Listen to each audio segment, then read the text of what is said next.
Hey guys, welcome out to the range. Today I'm going to be working on something that I wanted to share with you guys as I run the thing live for the first time.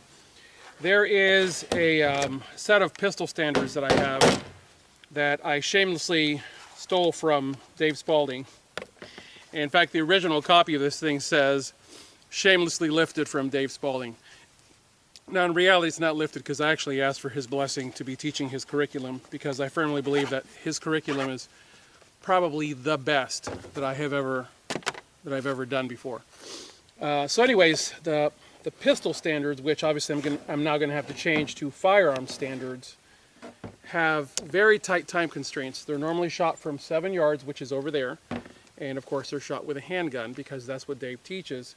And before he retired, for probably a couple years before he retired, I kept saying, Dave, please, please, please, work up your standards for PDW, SMG, and carbine, which would basically be the same standards. So I figured I would just go ahead and do the work myself. So instead of 7, we're at 10 yards. If I'm able to do this too well, then I'll probably push it back to potentially 15. But for now, we're going to try this, and guys, this is the first time that I've done this. So basically, I'll just have it on the screen periodically so you guys can see what I'm doing. The first one's going to be ready position, and I'll just talk you guys through each one of these. Ready position, the required time is 1 second. Ready position, fire 1 shot. The ready position, there are 2 ready positions for carbine.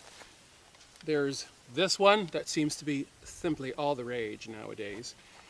But people who do this don't understand that this is nowhere near as fast as this is. Because this, my stock is already on my shoulder. So basically it comes up, and I can either bring the gun to myself, which is why the gun is turned at an angle, or I can come to the gun, which you see, you notice what it did to my body. I can either bring the gun to myself, or I can come to the gun. Either way, at this distance for a headshot is almost irrelevant. My standard is done on a headshot, which is essentially a 6x10, which is what the original standard was by Dave Spalding. His was done in the chest, mine is done on the head. And basically above the bolts and within the confines of the lines of the ears is 6x10. Like I said before, this begins at the ready position, which is going to be either here or going to be here. It's not here. This is not a ready position. This is actually a threat management position. From here, you're already in the fight. Some of you don't understand that, but from here, this, you're already in the fight. This is ready position. This is a ready position. All right, ready position, fire 1 shot. Required time is 1 second. Desired time is 0.85. All right, and here we go.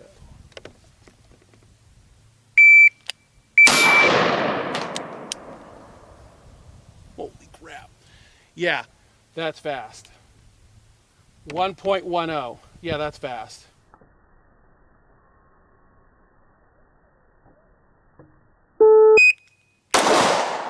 .82, that's a point. Ready position, fire 1 shot, required time 1, desired 0.85. Yeah, that's fast.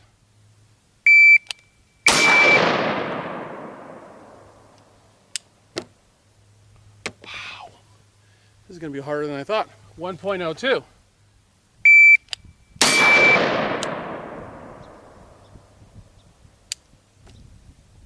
Finally, 0.97. Okay. Clearly, I don't need to change that standard. This is good. This is good. I want the work. This is good. 0.97. Okay.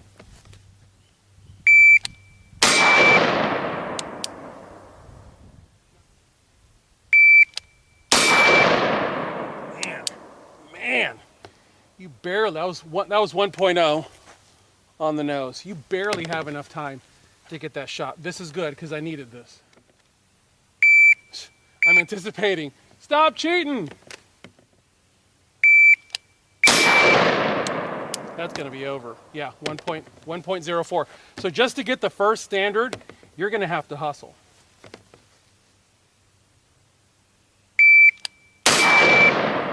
Yeah. Notice where I hit? Yeah, notice where I hit? I threw it up there. I mean, I threw it up fast. I just chucked the rifle up there. Everything else has been here, which are all, this by the way, is just a fracture of paint. You're always gonna know a bullet hit. It's gonna have a very distinct central and then a corona, central corona. So these are all bullet hits here. That's just a chip of paint. But that right there is what I just did. And all I did was just chuck the gun up there and get the good enough picture. Now the beauty of it is, I still hit the guy. I still hit the guy where it matters. But I'd rather have a very specific central face hit. Oh, yeah, and that was 0.88, so it wasn't even the 0.85, that is the desired time. So clearly the standards are gonna have to get changed for carbine a little bit, because you're never making 0.85 unless you're just launching rounds haphazardly.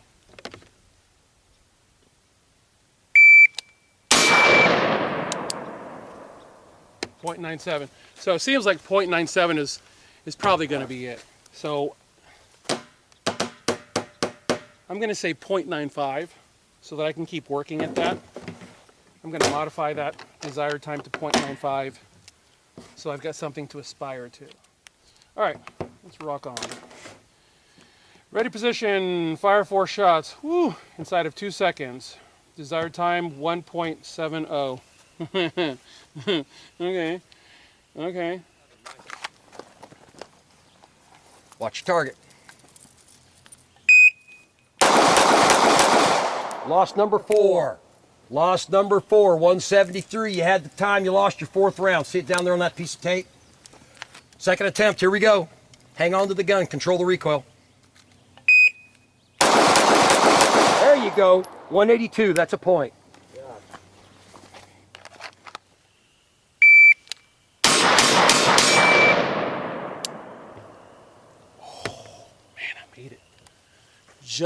Just made it.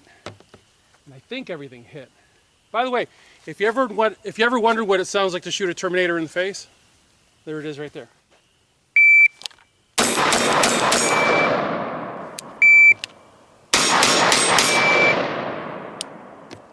.97 again. Yeah. So man, that's gonna be it. So one more time, I'm gonna make that a 1.95. All right. Holster, fire 1 shot. Now, how do I make that? How do I make that a holster? Oh, I know how to do that. Let it hang. Hands off. That's it. Yeah. So from a hanging position, what I have? Okay, I have enough ammo. Okay, so from a hanging position, from a slung position, fire 1 shot. 2 seconds. Okay. All right.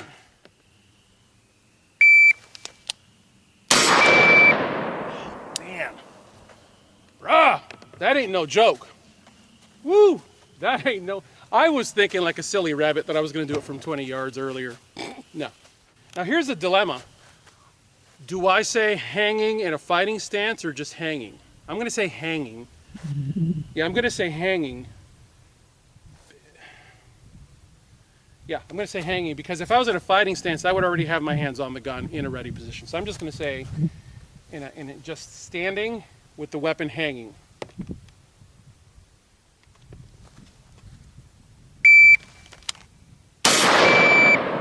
That time was 161. So we're going to make this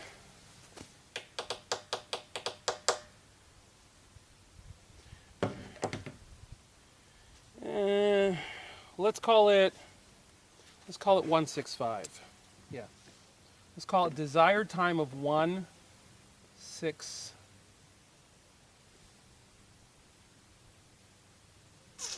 You know what?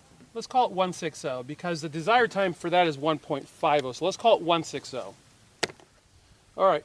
Next one is on target, fire 1 shot, emergency reload, fire 1 shot. 3.25, desired time of 3.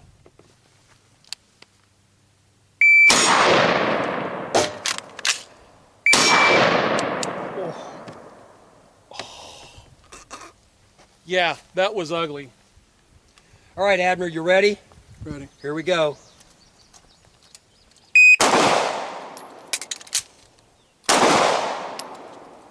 Did you see the second one? Yes, it's right up in the spine. It's up in the spine?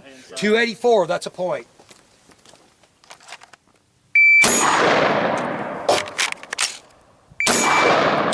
Oh, we have our work cut out for us. So on target, fire one shot, emergency reload, fire one shot. Oh, let me clarify the point.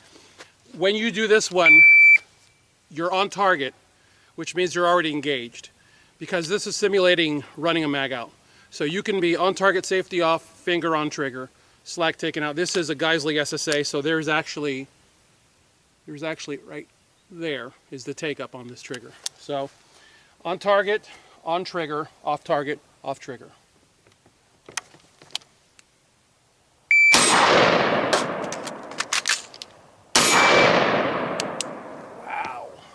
Wow. Wow. I made the time. I made the time, but I just made the time. Man. Whew. This is good. I'm enjoying this. This is a good challenge. Ah! No. Nope. Nope, nope, nobody, nope, no. Nobody, nope, no. By the way, this bears noting. One of the reasons that I have pretty much gone 100% to my Tier 1 Citizen slings, I'll just say this now, and I'm actually going to do a dedicated video on it too. I don't even use single point slings anymore. And my 1 point sling is it. I mean, it's designed for fighting, but I have found that the 2 point sling just meets every need that I have. And typically speaking, when you're working with your rifle, you would want to pull out so you'd have more mobility. But that's with a standard sling where the tension is what it is. With these slings, there's all the room that you need. So right here, I'm actually at tension and the bungee's already stretching. There the bungee, see how the bungee's taking up a little bit? So I have enough room to work my gun and I don't have to actually come out of the sling, because this is a danger point. This is a position where you could end up losing your rifle. So I like to have the arm in it.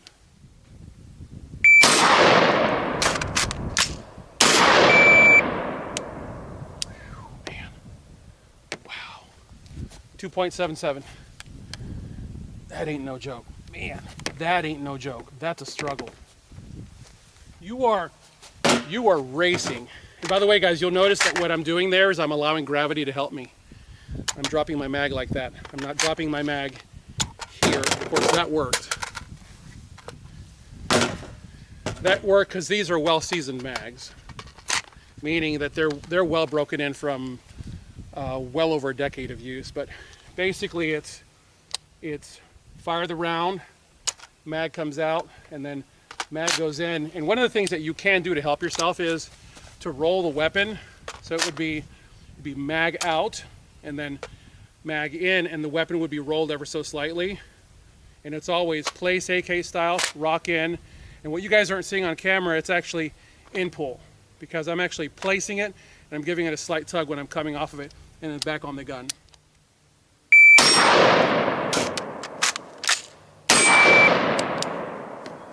Jeepers, 3.18, so I made the time again. Man. This video is for those people who think that I don't know how to run a gun. Guys, this was my first love. Rifle was my first love. It's what I paid the most attention to. When I first got into professional training years ago when I was still a cop, this was my first love. And I gave it all the attention in the world to the exclusion of this. And then I ended up paying for it. Long story. But then I had to realize, then I had to focus back to handgun because it requires so much more work.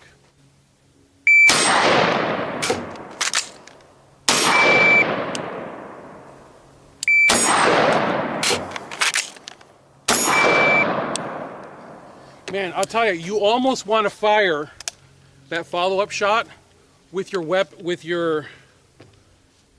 how can I put it?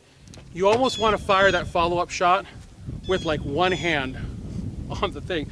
Yeah, well, that's another side trail. Okay, we're gonna make the desired time. We're gonna keep the desired time as 3.0 because I'm making the time of 3.25, but I'm chasing that 3.0, so it's something good to chase. Okay, on target, simulate stovepipe, pull trigger, clear weapon, fire one shot. All right, here's how you simulate a stovepipe in a rifle. Lock it to the rear, place your casing, drop the bolt carrier group against it, charging handle locked forward, mag in, push, pull, back in your sling. On target, simulate stovepipe, pull trigger, clear pistol, clear weapon, fire one shot. Okay, so on this one, also as before, safety off, finger on trigger. You can even pull the trigger if you want, doesn't really matter.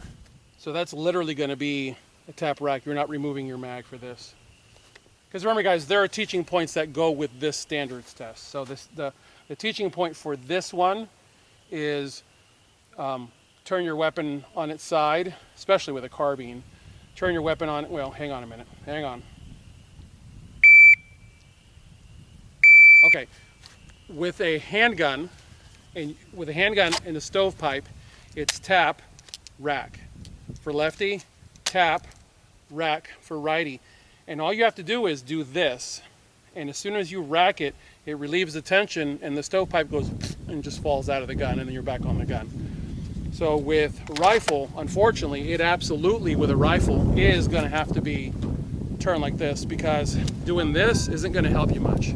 With a rifle, you are gonna have to ask gravity for a little bit of help on this one.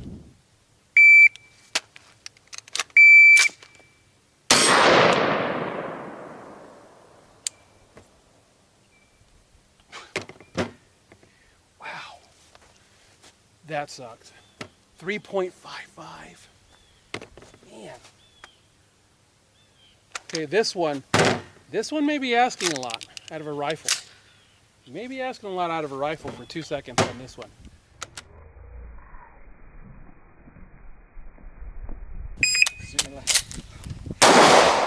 $1.6. That's a point. All right. Sometimes there's a mild hiccup just kind of getting things going, so we'll see. Place your casing, place your mag.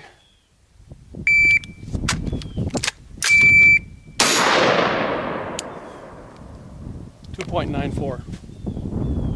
I'm gonna make the time. I'm gonna have to add extra time. Rifle just requires a little too much movement. I'm gonna make that time 3 seconds.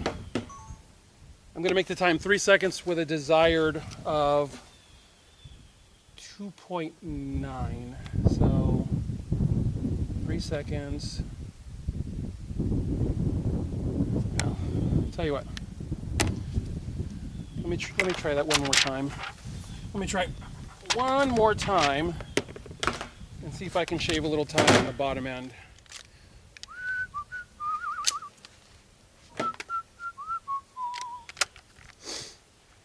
Guys, we're getting in on a good work session today. Okay, so I'm going to change the time to 3 seconds. On target, safety off, slack taken out of the trigger.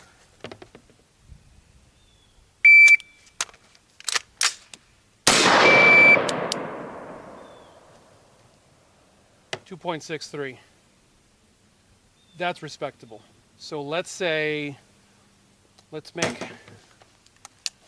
the desired 2.60. 2.60.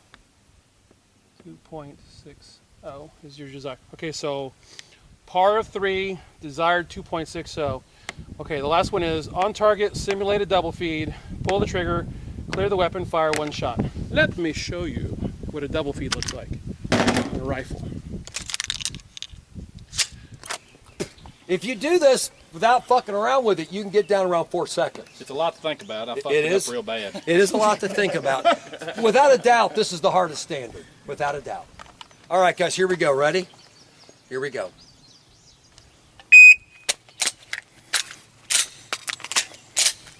Or you can do it like that.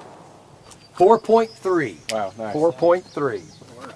Okay, double feed on a rifle. Lock it to the rear. Muzzle down. Take a... Actually, you know what? Let me address this now. Not too long ago, I heard some instructor, apparently think that he had some wisdom to share. So he goes, look, all you have to do to clear a double feed is just pull the magazine. And as soon as you pull the magazine, the bolt and or slide goes home, you reinsert the magazine and fire the round. And I'm like, yeah, because you're setting up a nice clinically clean malfunction on the range.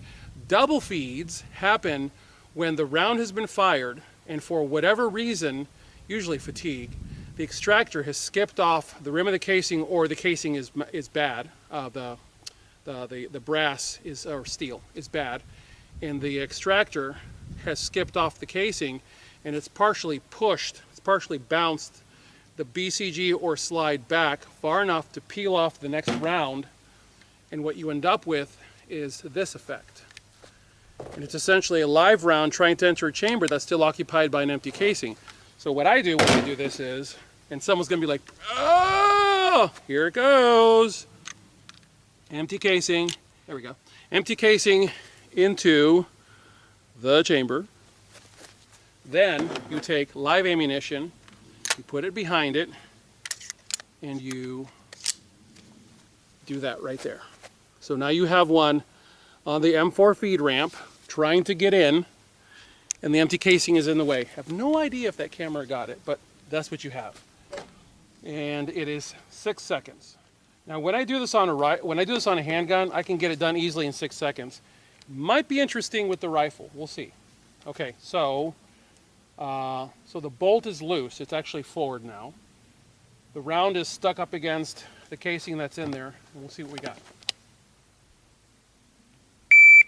So you rack, actually let me walk you through it first. You rack and you get mush. It doesn't feel right. So at that point, you automatically, actually no, I'm sorry, let me rephrase that. Back up. This would be, the immediate action on this is tap, rack. For me as a lefty, because I don't have ambies, it's tap, rack. I'm used to doing it this way, guys. Tap, rack. Something feels off. I have enough experience with a rifle to automatically know if my BCG travels to here and something is wonky, I immediately release the charging handle. I don't worry about locking it forward. I know most people lock it forward. I don't worry about locking it forward. It's release. I've got to fix this problem. Now, obviously, the fix to the malfunction is transition to your sidearm, but that's not part of this equation. This equation is fix the gun, fix this gun. So it's rack, something's off. Release it. It is, I'm not going to do it because I don't want to mess up the malfunction. It is forcefully extract the magazine, and once again, this is where I differ from other people. They say, drop the magazine. No, why would you drop ammo?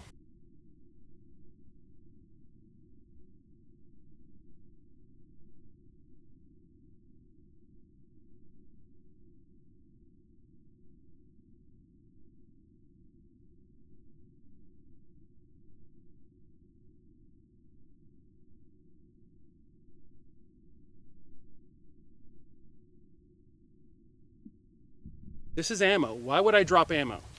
So extract the magazine, retain the magazine. So now you're hanging on to this magazine and you're hanging on to the gun. Well, I still have fingers to work with. So I'm hanging on to the gun, and now I allow gravity to do its job. Now my BCG hopefully has gone home. So now it's BCG forward, and it's 1, 2. I'm gonna say 2, which is why I may have to modify that 6 and probably added 7 seconds. But typically it's 3. It's 1, 2, 3, and then mag in, AK style. So it's rock in, seat, push pull, rack, shoot. You're asking a lot out of a rifle in 6 seconds. Frankly, you're asking a lot out of a handgun in 6 seconds. This may be too much for a rifle in 6 seconds. We'll see.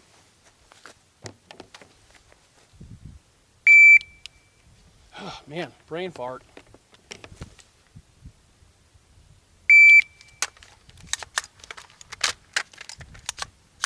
Oh, wow. Oh, that's even better. That's actually worth showing the camera. Yeah, I'm definitely gonna have to add time to this. Check that out. I'll actually show it. I'll show it to you through the mag well. You see how the round in there is locked in place? Now watch. This is, don't fall out now, I'm trying to teach. This is how you clear this. Get back in your gun. The mag would be extracted, and you would take your hand and turn it like this and blade it up in there, and all you have to do is touch it and take your hand out, and the round falls out. And then it's bolt home, and there goes the empty casing. So that's 1, 2, 3. Now someone's going to say, well, why would you do 3? You saw it come out. Yeah, but every technique that you do for daytime must transfer right over to nighttime, and at night you can't see if something falls out. Not to mention your ears are going boo because you've been discharging a firearm very close to your head. So it's 1, 2, 3. Definitely going to have to add time to that delicious little 6 seconds, but we'll see. All right, so empty casing in. Make sure the round is not mashed. That one's mashed in, so that one's going to have to go in the bucket. This is why you don't want to be doing this one too many times, because I just seated that round too deep into the casing, and I don't want to. That's how you knock pressures out of whack. So it's mag in, BCG forward. So now it's going to be,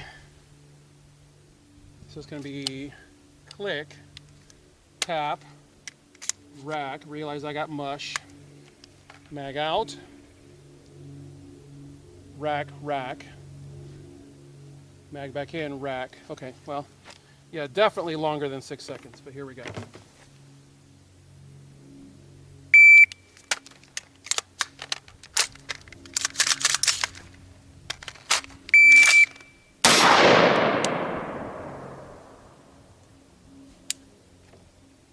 Well, it's not as bad as I thought it was going to be. 7.12. 7.12. So that wasn't as horrendous as I thought it was going to be. So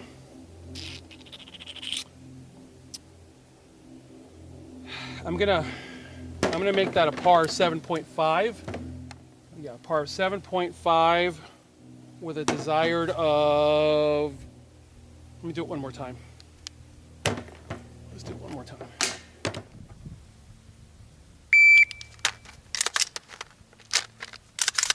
Oh man, that one's boogered. That one's really boogered up good. I'll show it to you. There goes another round. Seated too deep and the casing is dinged up. That one's got to go. More money down the drain. Honestly, this, I have to figure out how to modify this one. Oh, you know what? I just realized what I can do. I can make the stovepipe the last standard. Yeah, I can make the stovepipe the last one, and I can make the standard of, let's see here, I can make the standard of having forgotten to get around in the chamber, which is basically tap, rack, fire. So let's do that one. So let's get that casing out of there. Okay, so we're just going to simulate, and I'm going to say that one could actually be done in 2 seconds. We'll see.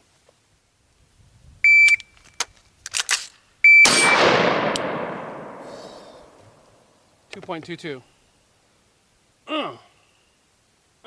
Can I get it there? Can I get it too? The standard may have to be 2.20. I don't know. We'll see.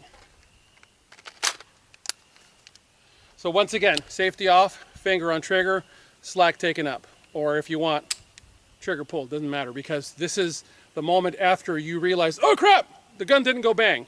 So the immediate reaction to that is tap, rack, assess.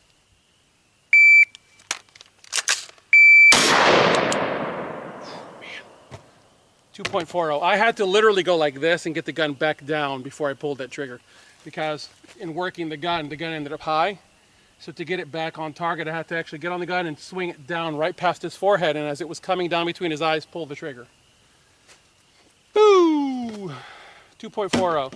Okay, let's make that standard, I'll be nice. Let's make that standard 2.40 with a desired of 2.20. Okay, all right, boom, there you go. All right, guys, I thank you for coming along. These are the work sessions that I do for myself, so that when I bring knowledge to right now friends and family, because I'm not offering training out here right now. Sorry, guys, long story. I need to find, in fact, you know what? I need everybody's prayers. I need to find a piece of property that I can call my own, that I can teach from. We had some issues out here not too long ago. I need to be on my own land. But anyways, my friend is very kind and he gives me access to this land for private use, and I will continue to produce these videos for you guys to give you guys knowledge. But anyways, I need your prayers to help me find some land. As always, I thank you guys for watching. God bless you all. Get those guns out and practice. Have a good one.